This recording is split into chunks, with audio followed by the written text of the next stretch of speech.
आज हम लोग विज्ञान का कुछ क्वेश्चन देखते हैं। सबसे पहला क्वेश्चन है, कृषि क्या है? फसल उगाने की प्रक्रिया को हम लोग कृषि कहते हैं। इसका आंसर होगा फसल क्या है? एक ही प्रकार के पौधे को बड़े क्षेत्र में उगाना फसल कहलाता है। तीसरा क्वेश्चन है, रबी फसल कौन सी है? गेहूँ, चना, मक्का, ये सब रबी फसल में आता है। खरीफ फसल कौन सी है?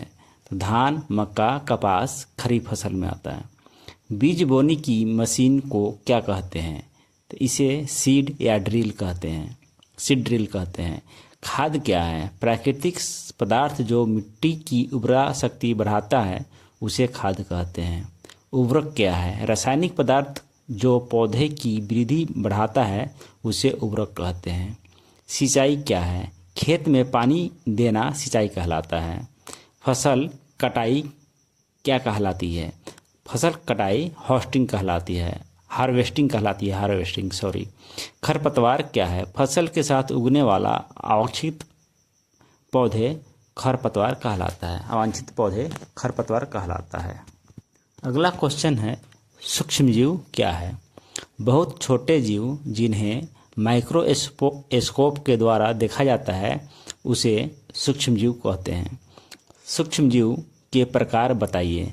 बैक्टीरिया, वायरस, फंगस, प्रोटोजोआ, ये सब सूक्ष्मजीव का प्रकार है। दही किस जीव से बनता है? बैक्टीरिया से बनता है, इसका आंसर है। एंटीबायोटिक क्या है? रोगाणुओं को मारने वाली दवा को हम लोग एंटीबायोटिक कहते हैं। मलेरिया किससे होता है?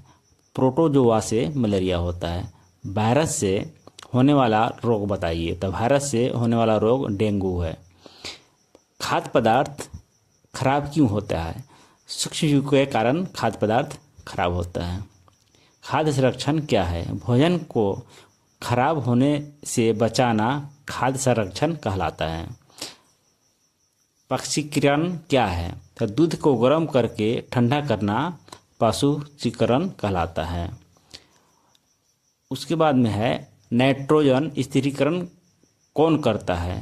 तो नाइट्रोजन स्थिरीकरण बैक्टीरिया करता है। अगला क्वेश्चन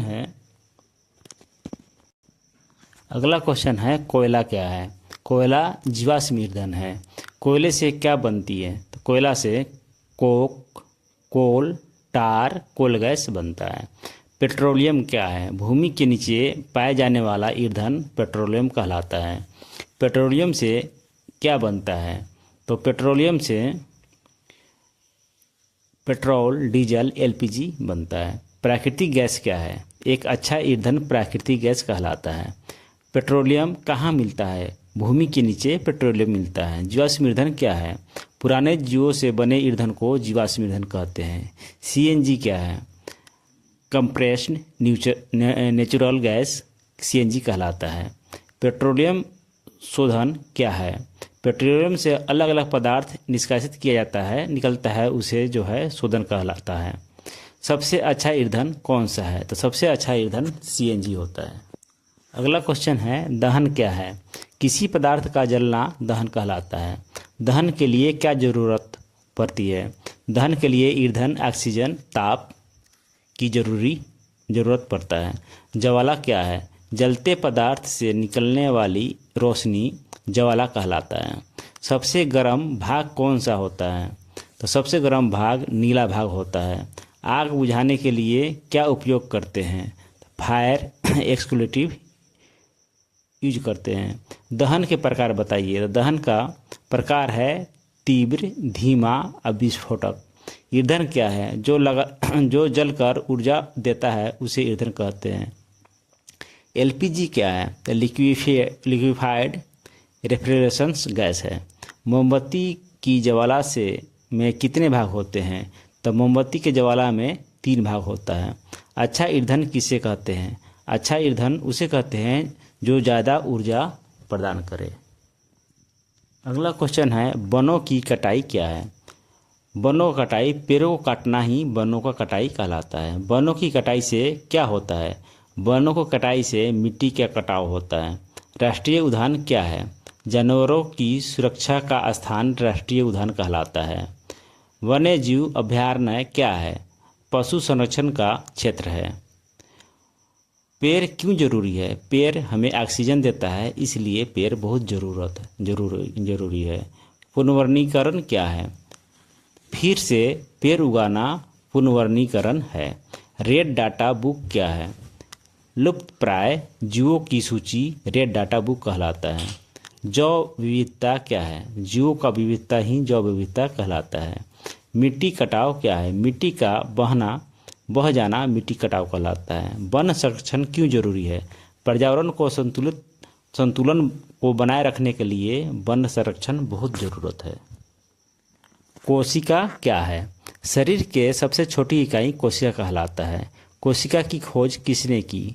रॉबर्ट हुक ने कोशिका की खोज की। कोशिका का भाग क्या है? नाभिक, कोशिका झिल्ली, नाइट्रोजन कोशिका का भाग होता है। पादप कोशिका में क्या अतिरिक्त होता है? पादप कोशिका में कोशिका भित्ति अतिरिक्त होता है। कोशिका झिल्ली क्या है? कोशिका के बाहरी परत को कोशिका झिल्ली कहते हैं। नाभिक क्या करता है? तो कोशिका के नियंत्रित करता है नाभिक। साइटोप्लाज्म क्या है? कोशिका के अंदर का द्रव साइटोप्लाज्म कहलाता है। सबसे बड़ी कोशिका क्या है? शतुरमुर्ग का अंडा सबसे बड़ी कोशिका कहलाता है। एक कोशिकीय जीव क्या है? एक कोशिका वाला जीव ही एक कोशिकीय जीव कहलाता है। बहुकोशिकीय जीव क्या है? अनेक कोशिकाओं वाला जीव बहुकोशिकीय जीव कहलाता है। अगला क्वेश्चन है, घर्षण क्या है? दो सतहों के बीच विरोधी बल घर्षण कहलाता है। घर्षण से क्या होता है? घर्षण से गति कम होती है। घर्षण का लाभ क्या है? घर्षण से ही चलना संभव होता है। घर्षण से हानि क्या है? ऊर्जा की हानि होती है। घर्षण कब कैसे करें? तेल लगा करके। रोलर क्यों लगाते हैं? घर्षण कम करने के लिए रोलर लगाया जाता है। द्रव घर्षण क्या है? द्रव से लगने वाला घर्षण ही द्रव घर्षण कहलाता है। घर्षण किस प्रकार निर्भर करता है? घर्षण सतह पर घर्षण का निर्भर करता है। घर्षण का उदाहरण बताइए। घर्षण का उदाहरण है किसी गाड़ी साइकिल में ब्रेक लगाना। घर्षण बल किस दिशा में होती है? तो घर्षण बल गति की विपरीत दिशा में होती है। चलिए, बल क्या है? धक्का या खिंचाव ही बल कहलाता है। बल का एसआई मात्रक क्या है? तो बल का एसआई मात्रक न्यूटन है। दाब क्या है? प्रति इकाई क्षेत्र पर बल लगना ही दाब कहलाता है। दाब का सूत्र बताइए। दाब बराबर बल बाई क्षेत्रफल होता है। तरल दाब क्या है? तरल द्वारा लगाया गया दाब ही तरल दाब कहलाता है। वायु दाब क्या है? हवा का दबाव ही वायु दाब कहलाता है। दाब बढ़ने के लिए क्या करें? क्षेत्रफल कम करें। चाकू तेज क्यों होता है? दाब बढ़ाने के लिए चाकू तेज होता है। बल का प्रकार बताइए, संपर्क और असंपर्क के। गुरुत्वाकर्षक बल क्या है? पृथ्वी का खींचना ही गुरुत्वाकर्षक बल होता है। अगला क्वेश्चन है, प्रकाश क्या है? ऊर्जा का रूप ही प्रकाश कहलाता है। प्रकाश की गति कैसी होती है? प्रकाश की गति सीधी रेखा में होती है।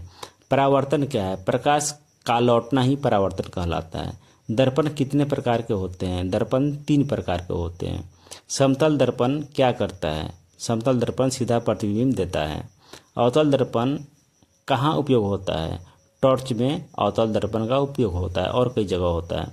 उत्तल दर्पण कहाँ उपयोगी होता है? वाहनों में होता है उत्तल दर्पण का उपयोग, साइड मिरर के रूप में। प्रतिबिंब क्या है? दर्पण में बनी छवि प्रतिबिंब कहलाता है। पारदर्शी वस्तु क्या है? जिसमें प्रकाश गुजरता है वह पारदर्शी वस्तु कहलाता है। अपारदर्शी वस्तु क्या है? जिसे प्रकाश नहीं गुजरता वह अपारदर्शी वस्तु कहलाता है। विद्युत धारा क्या है? इलेक्ट्रॉनों का प्रवाह विद्युत धारा कहलाता है। विद्युत परिपथ क्या है? धारा का पूरा रास्ता विद्युत परिपथ कहलाता है। विद्युत सेल क्या है? ऊर्जा का स्रोत ही विद्युत सेल कहलाता है। स्विच क्या करता है? धारा को चालू या बंद करता है स्विच। चालक क्या है? जिससे धारा गुजरती है वह चालक कहलाता है। कुचालक क्या है? जिससे धारा नहीं गुजरती वह कुचालक कहलाता है। बल्ब क्यों जलता है? धारा के कारण बल्ब जलता है। विद्युत का उपयोग रोशनी और मशीन चलाने में होता है। शॉर्ट सर्किट क्या है? अधिक धारा का प्रभाव ही सर्किट कहलाता है। फ्यूज क्या करता है? फ्यूज सर्किट को सुरक्षित रखता है। चलिए ये सारा क्वेश्चन याद कीजिए आप लोग, और अगला क्वेश्चन पाने के लिए सब्सक्राइब और फॉलो कीजिए। थैंक यू, धन्यवाद।